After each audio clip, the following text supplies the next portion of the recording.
इसमें अब आ जाता है आपका, उतना हमने जब प्रूव कर दिया सारी चीजों को, तो अब आ जाता है यहाँ वैद्युत द्विध्रुव। ध्यान दीजिएगा, वैद्युत द्विध्रुव की बात करेंगे। इसको अंग्रेजी में कहते हैं इलेक्ट्रिक डाइपोल। क्या कहते हैं? Electric dipole. होता क्या है इलेक्ट्रिक डाइपोल? बड़े ध्यान से सुनेंगे, अभी तुरंत समझ में आ जाएगा। मैं डेफिनेशन भी लिखूंगा। इलेक्ट्रिक डाइपोल, देखिए मान लीजिए यहां पर ये और यहां पर ये दो आवेश रखे हुए हैं। ध्यान दीजिएगा हमारी बात को। ये दो आवेश रखे हुए हैं, जिस पर एक पर प्लस क्यू चार्ज है, इस पर माइनस क्यू चार्ज है। ठीक है, और इनके बीच की दूरी बहुत ही अल्प दूरी है। बहुत ही क्या है? अल्प दूरी है। उस अल्प दूरी को हम 2l से मान लेते हैं। किससे मान लेते हैं? 2l। 2l से इसलिए मान लेते हैं ताकि आधा आधा करने पर यल एक तरफ आ जाए, यल एक तरफ आ जाए। अपने जो चीज हम प्रूव करने वाले हैं वो और अच्छे से डिफाइन हो जाए, इसलिए इनके बीच की डिस्टेंस को हमने क्या मान लिया? 2l। बस इसी को हम इलेक्ट्रिक डाइपोल कहते हैं। लेकिन लिखना कैसे है? लिखेंगे ऐसा निकाय। देखिए ऐसा निकाय, ऐसा निकाय जिसमें दो बराबर तथा विपरीत आवेश, दो बराबर तथा विपरीत आवेश बहुत ही अल्प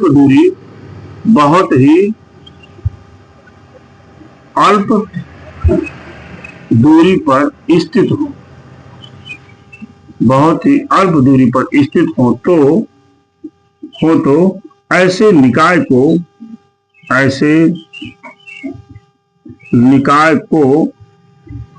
वैद्युत द्विध्रुव कहते हैं। वैद्युत द्विध्रुव कहते हैं। डिफिनेशन से आप समझ गए होंगे। ऐसा निकाय जिसमें दो बराबर तथा, हमारी तरफ देखिए, ऐसा निकाय जिसमें दो बराबर तथा विपरीत आवेश। देखिए दोनों, ये प्लस है ये माइनस है, दोनों विपरीत आवेश हैं, लेकिन दोनों क्या है? बराबर हैं। दोनों बराबर हैं। देखिए एक ऐसा निकाय जिसमें दो बराबर तथा विपरीत आवेश बहुत ही अल्प दूरी पर स्थित हो, तो ऐसे निकाय को हम क्या कहते हैं? वैद्युत द्विध्रुव कहते हैं। ठीक है, ये वैद्युत द्विध्रुव है। किसे कहते हैं? ये किसे कहते हैं? वैद्युत द्विध्रुव आघूर्ण। ये भी डिफिनेशन बहुत ही आसान है। देखिए इसका डिफिनेशन लिखते हैं, किसी एक आवेश तथा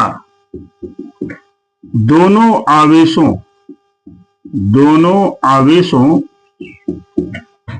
के बीच की दूरी, दोनों आवेशों के बीच की दूरी के गुणनफल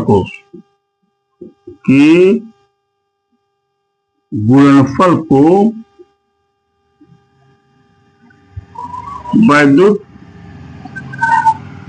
द्विध्रुव आघूर्ण कहते हैं। वैद्युत द्विध्रुव आघूर्ण कहते हैं। डिफिनेशन क्या है? देखिए किसी एक आवेश चाहिए था।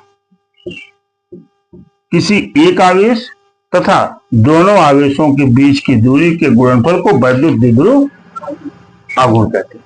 समझ में आ गया? लिखिए माना दो आवेश प्लस क्यू तथा माइनस क्यू है ना, दोनों माना दो आवेश प्लस क्यू माइनस क्यू बराबर तथा विपरीत हैं, बराबर तथा विपरीत हैं, और इनके बीच की दूरी 2l है। तो इनके बीच की दूरी कितना माने हैं? हमारी तरफ देखिए भाई, इनके बीच की दूरी कितना है? 2l है। तो वैद्युत द्विध्रुव आघूर्ण P बराबर, किससे लिखते हैं इसको? P से।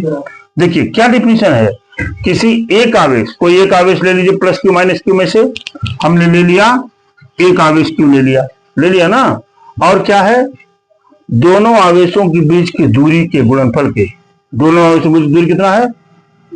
2l।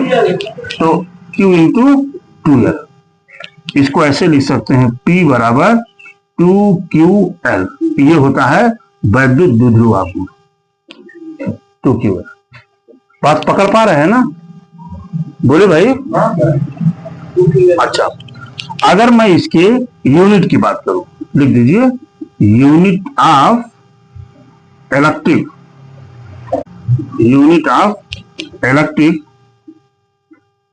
डाइपोल मोमेंट, यही तो है। ये क्या हो जाएगा यहाँ? क्यू की वैल्यू क्या होती है? कूलाम, और यल का क्या होता है? मीटर हो गया कि नहीं? कूलाम इंटू मीटर मल्टीप्लाई किया गया है ना। अगर इसकी बीमा की बात करें, हम बीमा की बात करें, देखिए क्यू की बीमा क्या होता है? AT, और इसकी क्या होती है? यल। यानी इसको और स्मार्ट करके लिख दीजिए, LAT। हो गया कि नहीं? LAT इसकी बीमा हो गई। कितना आसान है देखिए। एक बार रिपीट कर रहा हूं, वैद्युत द्विध्रुव एक ऐसा निकाय जिसमें दो बराबर तथा विपरीत आवेश एक दूसरे से बहुत ही अल्प दूरी पर स्थित हों, तो ऐसे निकाय को हम क्या कहते हैं? वैद्युत द्विध्रुव। फिर आता है वैद्युत द्विध्रुव आघूर्ण। लिखेंगे, किसी एक आवेश तथा दोनों आवेशों के बीच की दूरी के गुणनफल को वैद्युत द्विध्रुव आघूर्ण कहते हैं। यदि निकाय में प्लस क्यू तथा माइनस क्यू आवेश हो और उनके बीच की दूरी 2l हो, तो वैद्युत द्विध्रुव आघूर्ण P बराबर Q इंटू 2l बराबर 2ql। ठीक है, इसकी बीमा कूलाम इंटू मीटर होती है, और इसका मात्रक कूलाम इंटू मीटर होता है, और इसकी बीमा LTA होता है। कितना आसान है देखिए, कुछ नहीं करना है। फिजिक्स में डिफिनीशंस को याद नहीं किया जाता, डिफिनीशंस को समझा जाता है। यदि आप समझ जाएंगे तो बड़े से बड़े डिफिनीशंस को आप बना करके लिख लेंगे। बात पकड़ पाई? Are you getting my point? हमारी बात केयरफुली आप सभी लोग सुनेंगे। लिखा हुआ देखिए, वैद्युत द्विध्रुव के कारण उत्पन्न वैद्युत क्षेत्र की तीव्रता। ठीक है, इंग्लिश में कहते हैं intensity of electric field due to an electric dipole. ठीक है, इसमें दो चीजों पर हम निकालते हैं। जब कोई बिंदु, कोई एक पॉइंट अच्छी स्थिति पर रखा होता है, और दूसरा निकालते हैं कोई पॉइंट जब निरक्षीय स्थिति पर रखा होता है। ठीक है, तो अभी तो मैं चर्चा करूंगा सिर्फ अच्छी स्थिति का। तो हमने हेडिंग डाला, वैद्युत द्विध्रुव की अक्षीय स्थिति में किसी बिंदु पर वैद्युत क्षेत्र की तीव्रता।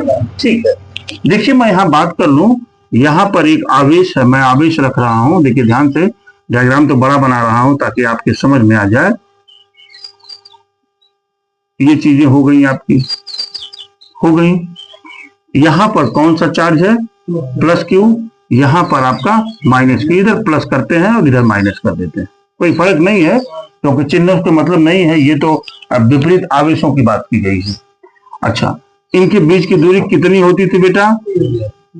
2l। ये जानते हैं क्योंकि ये तो वैद्युत द्विध्रुव की डिफिनेशन ही थी। 2l हो गई इनकी। बड़ी अच्छी बात। आगे की बात देखिए।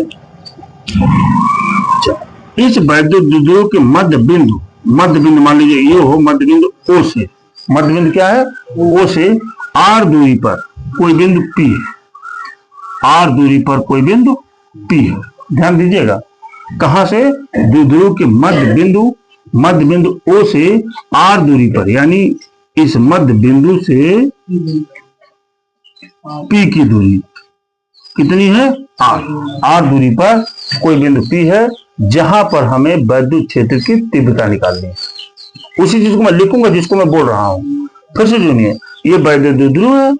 ठीक है, वैद्युत द्विध्रुव के मध्य बिंदु O से R दूरी पर कोई बिंदु P है, जहां पर हमें वैद्युत क्षेत्र की तीव्रता ज्ञात करनी है। इसको ऐसे लिखेंगे आप जैसे मैं बोल रहा हूं, ठीक है।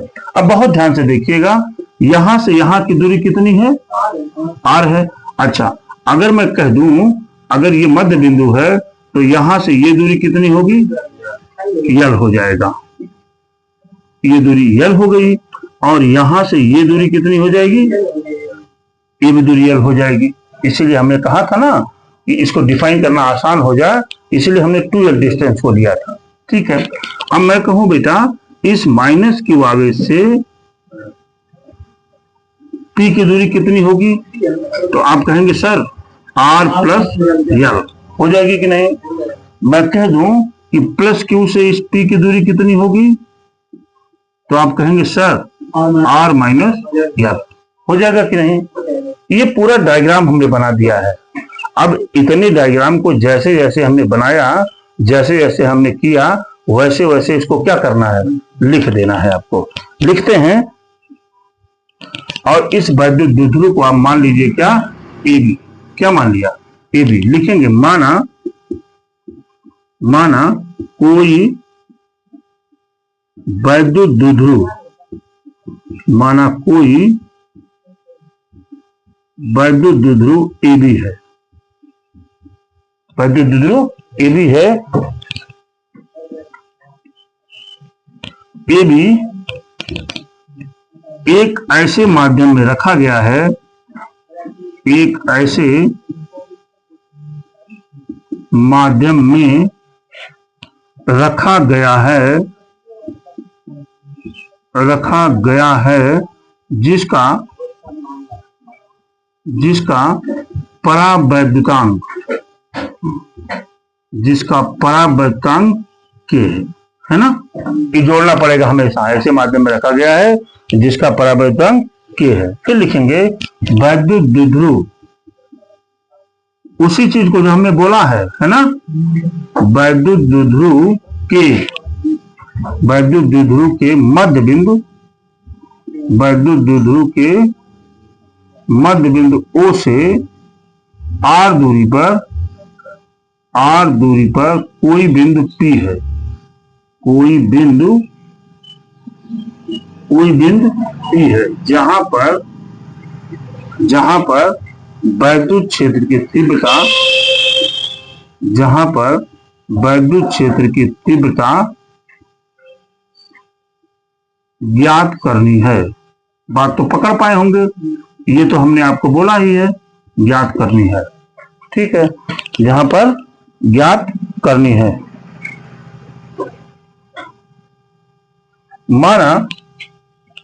माना प्लस क्यू तथा माइनस क्यू आवेश के कारण वैद्युत क्षेत्र की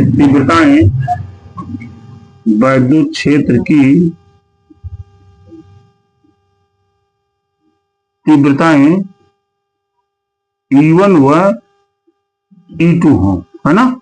इसके कारण एक Q1 के कारण, एक Q2 के कारण। Q2 हो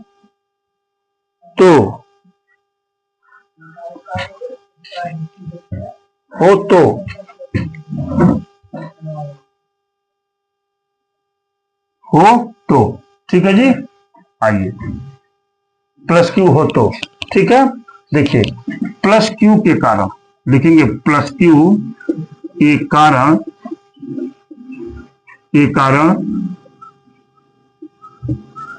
वैद्युत क्षेत्र की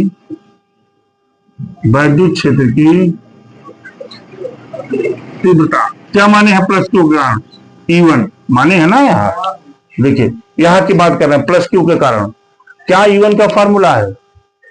अरे भाई हमने बताया था क्या होता है, वैद्युत क्षेत्र की तीव्रता क्या होती है, F/Q0। F/Q0 होती थी ना।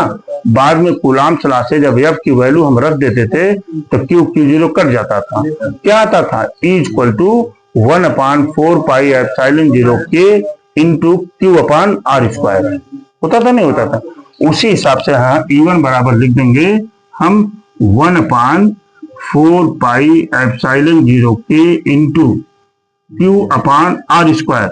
आर स्क्वायर का मतलब कितनी दूरी है, आर माइनस यल का होल स्क्वायर। यहां से देखिए प्लस क्यू का निकाल रहे हैं, प्लस क्यू का निकालना है ना, ये आप मान लीजिए क्या, इक्वेशन 1। अब आइए माइनस क्यू के कारण, माइनस क्यू के कारण वैद्युत क्षेत्र की तीव्रता, वैद्युत क्षेत्र की तीव्रता क्या माने हैं यहाँ, इक्वेशन 2। मिल गया कि नहीं आपको, इतनी बात पकड़ पाए आप, कुछ नहीं करना था इसमें, जो पीछे हमारे फार्मूले थे वैद्युत क्षेत्र की तीव्रता का, हमने उसी चीज को यहाँ पे लिख रखा है। ठीक है, अब इसके बाद तीव्रता यहां लिखेंगे, तीव्रता E1 व E2, ध्यान दीजिएगा, E1 व E2 एक ही दिशा में, एक ही दिशा में है। इन सारी चीजों को बिल्कुल ध्यान से देखिए, E1 व E2 एक ही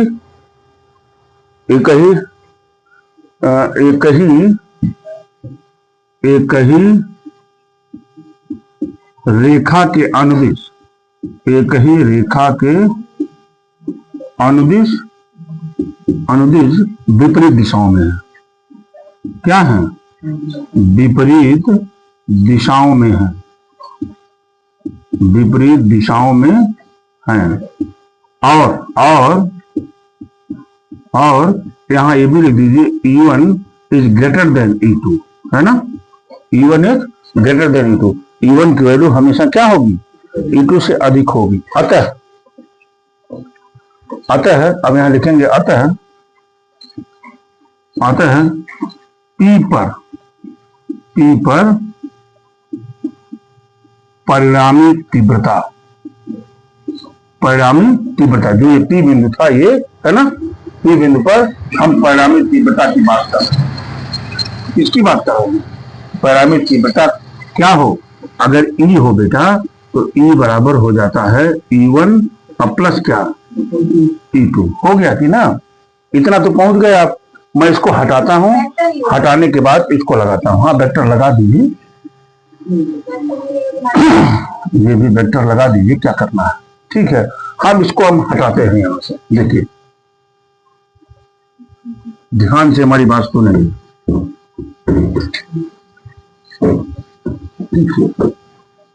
आइए देखिए, E इक्वल टू E1 की जगह पर ये वाली वैल्यू क्या है, 1/4 पाई एप्सिलॉन 0 के इंटू क्यू अपान क्या है, आर माइनस यल का whole square plus 1/4 pi epsilon 0 के into Q upon R plus L का होल स्क्वायर। हमने उस वैल्यू को पुट किया जो था। ध्यान दीजिएगा, मैथमेटिकल कैलकुलेशन आएगा। यहाँ Q अपान 4 पाई एप्सिलॉन 0 के को हमने क्या किया, कॉमन लिया, बचेगा क्या, 1/r माइनस यल का whole square plus 1/r plus L का होल स्क्वायर। मिला आपको, देखिए इक्वल टू यहाँ हो जाएगा Q अपान 4 पाई एप्सिलॉन 0 के, अब्दुल रहमान इन सबका एलसीएम देखो, इसका एलसीएम हो जाएगा R square minus L square का होल स्क्वायर। होगा कि नहीं, तो क्या बचेगा, कट जाएगा, यहाँ क्या बचेगा, या ऐसे लिख लीजिए इसको, ऐसे लिख दीजिए आर माइनस यल का whole square into R plus L का होल स्क्वायर। आपको कंफ्यूजन क्रिएट ना हो, ये कट जाएगा, यहाँ क्या बचेगा, आर प्लस यल का whole square plus R minus L का होल स्क्वायर। ये तो बातें क्लियर हुई हैं आपकी। आइए equal to Q upon 4 pi epsilon 0 के, यहां पर आप R square plus L square, R square plus 2RL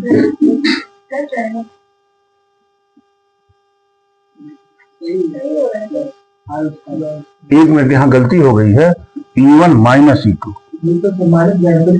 हाँ E1 माइनस E2 हो जाएगा यहाँ। ये देखिए हमने यहाँ गलती कर दिया, P हो गया, ठीक है। माइनस, देखिए माइनस कर रहा हूं, क्या हो जाएगा R square minus L square plus 2RL upon, यहां लिखा जा सकता है R square minus L square का होल स्क्वायर। क्योंकि देखिए minus R square plus L square minus L square कट गया। Abdul Rahman equal to Q upon 4 pi epsilon 0 K into, इधर देखिए कितना हो जाएगा 4RL divided by R square minus L square का होल स्क्वायर। ठीक है, आप यहां लिख दीजिए इफ माने यदि L is less than R, L की वैल्यू R से बहुत छोटी है, बहुत छोटी है, और जब हम L का स्क्वायर कर देंगे तो वैल्यू और छोटी हो जाएगी ना।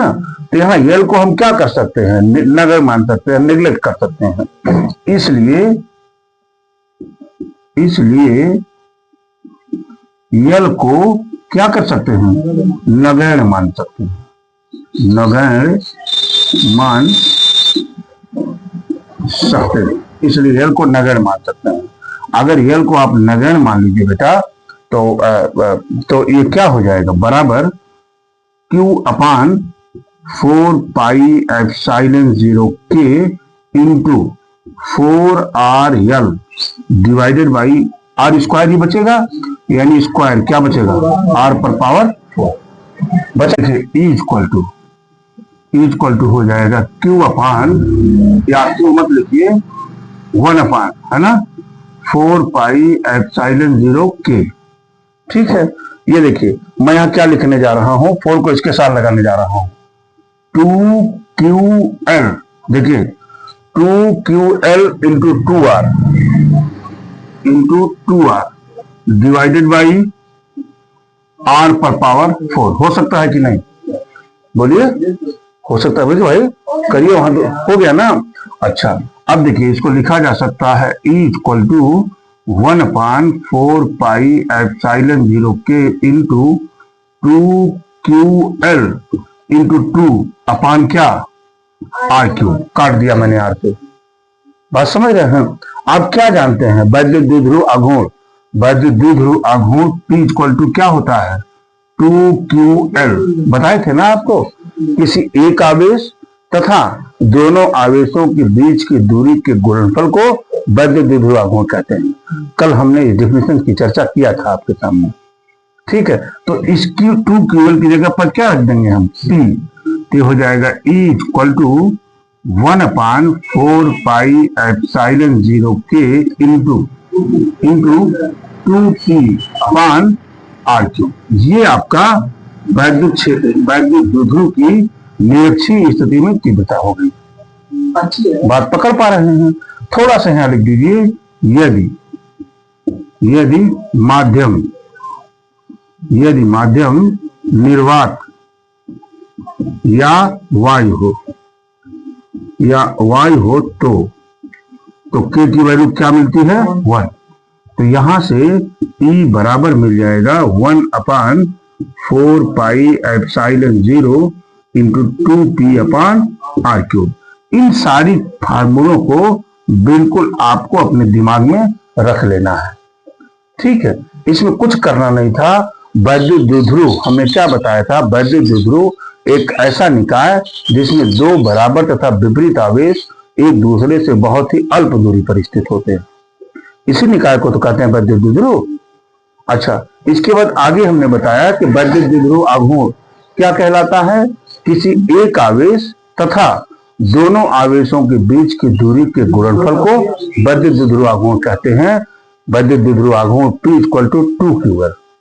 फिर हमने कहा था कि किसी बिंदु पर अगर वैद्युत क्षेत्र की तीव्रता आपको निकालनी है तो दो तरह से निकाल सकते हैं, एक तो निरक्षीय स्थिति में यानी अक्षीय स्थिति में, और दूसरा निरक्षीय स्थिति में, ठीक है। तो ये अक्षीय स्थिति की बात हो गई।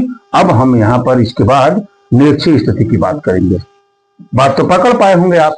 बाकी देखिए कितना सिस्टमेटिक है, थोड़ा सा आपने लिखा और लिखने के बाद जब मैथमेटिकल ऑपरेशन किया तो आपका प्रूफ, आपका फॉर्मूला आपके पास आ गया।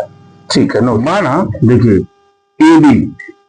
एबी वैद्युत द्विध्रुव, वैद्युत द्विध्रुव के परावैद्युतांक, के परावैद्युतांक माध्यम में रखा हुआ है, रखा हुआ है। हो गया है ना। अब लिखेंगे द्विध्रुव के, देखिए उसी चीज को, द्विध्रुव के मध्य बिंदु, द्विध्रुव के मध्य बिंदु O से मध्य बिंदु O से लंब दिशा की तरफ, लंब दिशा की तरफ, O से लंब दिशा की तरफ R दूरी पर स्थित, R दूरी पर स्थित बिंदु P पर, R दूरी पर स्थित बिंदु P पर वैद्युत क्षेत्र की तीव्रता, वैद्युत क्षेत्र की तीव्रता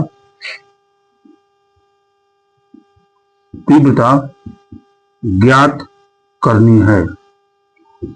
ठीक है अब्दुल रहमान, ज्ञात करना है। ठीक है,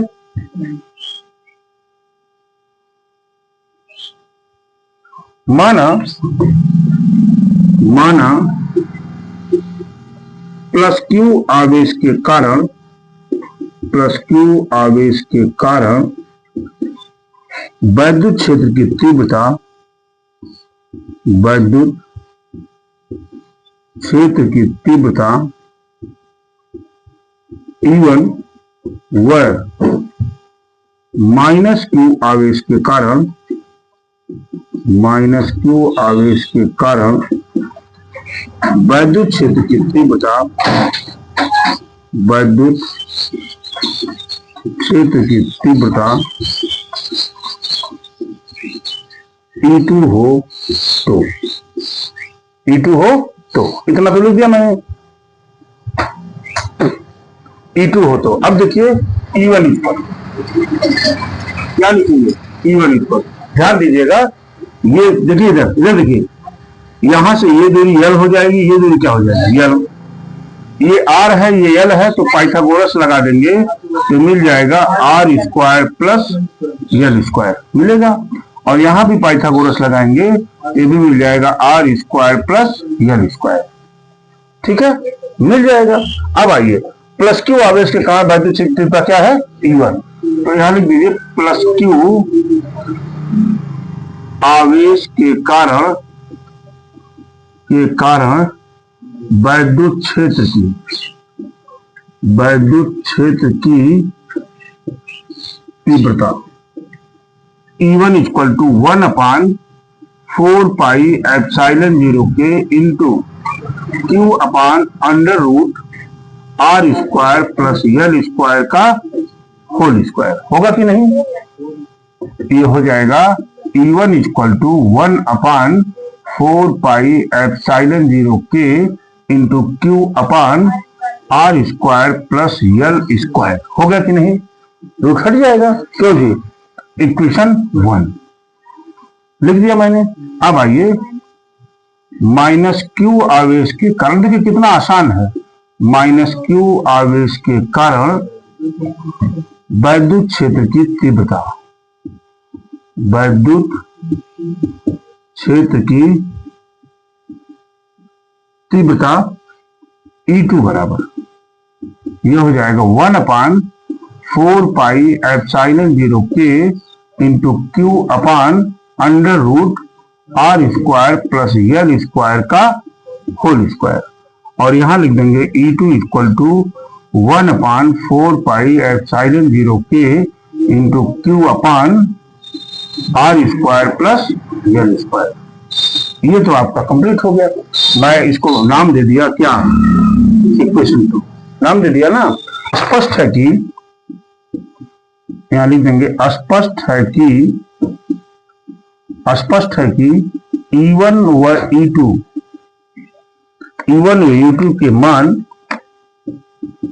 के मान परस्पर बराबर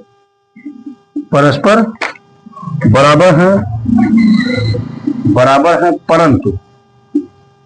परंतु दिशाएं भिन्न तथा दिशाएं भिन्न है।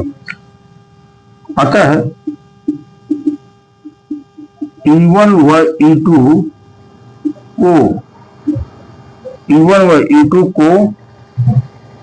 को लंबवत व समांतर घटकों में वियोजित किया जा सकता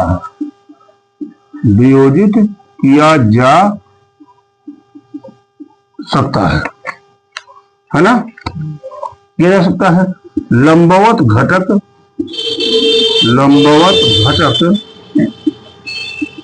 E1 sin theta E2 sin theta एक दूसरे के बराबर व विपरीत दिशाओं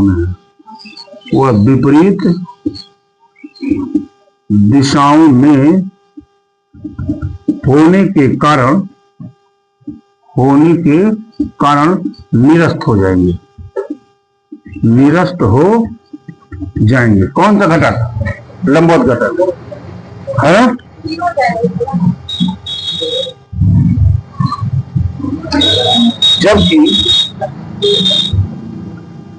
जबकि समांतर घटक क्या हो जाएगा?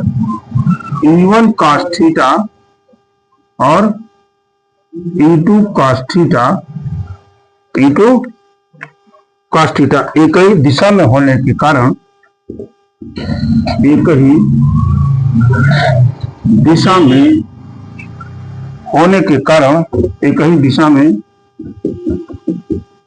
के कारण जुड़ जाएंगे।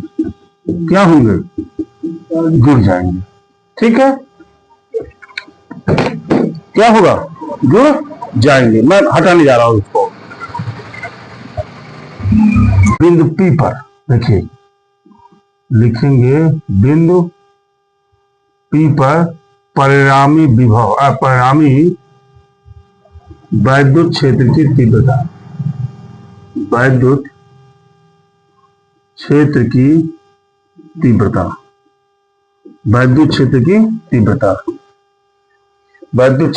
तीव्रता E बराबर, जानते हैं क्या हो जाएगा? E1 cos theta plus E2 cos theta. ठीक है, अब देखिए यहां से E1 की वैल्यू, यहां से E2 की वैल्यू वहां सब्स्टिट्यूट कर देंगे इक्वेशन 1 और 2 से। आइए, E इक्वल टू E1 की वैल्यू क्या है? 1/4 pi epsilon 0K into Q अपान R square plus L square cos theta. होगा कि नहीं? प्लस इसकी वैल्यू रख देंगे 1/4 pi epsilon 0K into Q अपान R square plus L square into क्या हो गया? cos theta. होगा कि नहीं? बोलिए।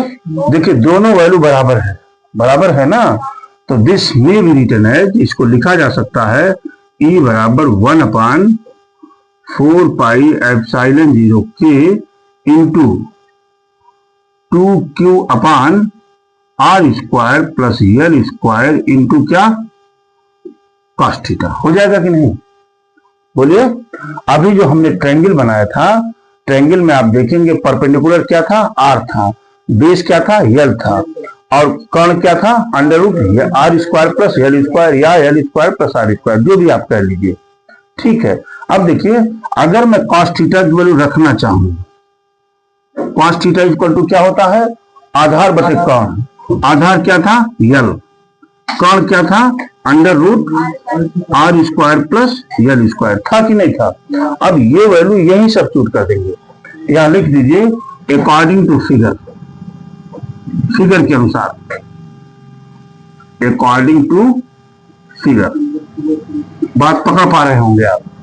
लिखेंगे आप यहां E equal to 1/4πε0k into 2q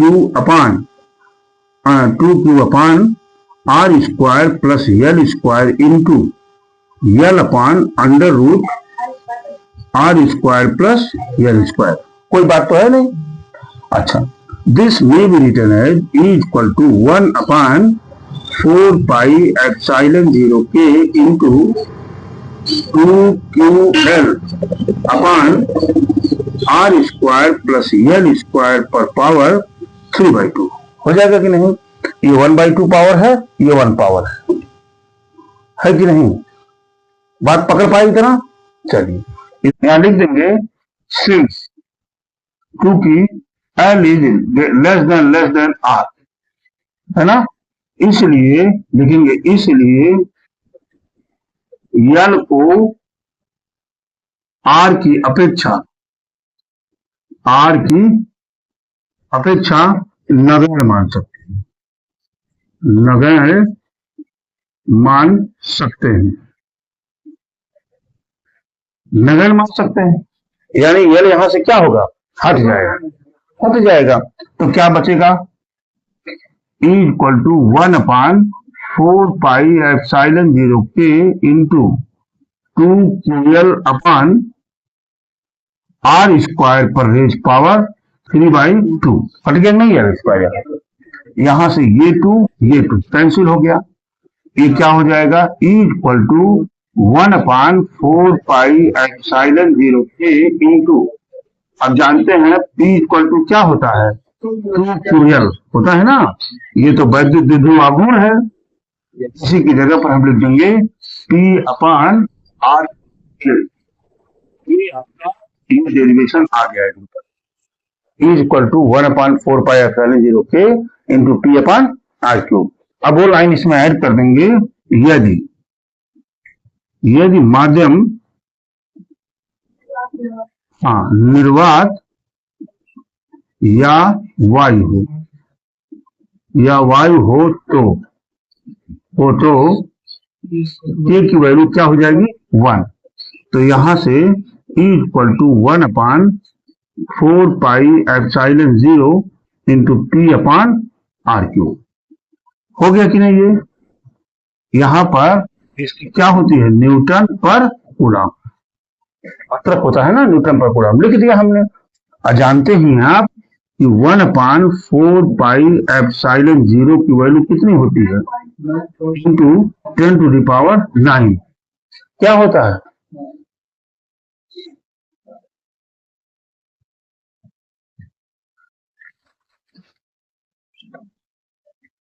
ये क्या होता है? न्यूटन मीटर स्क्वायर पर कूलम स्क्वायर।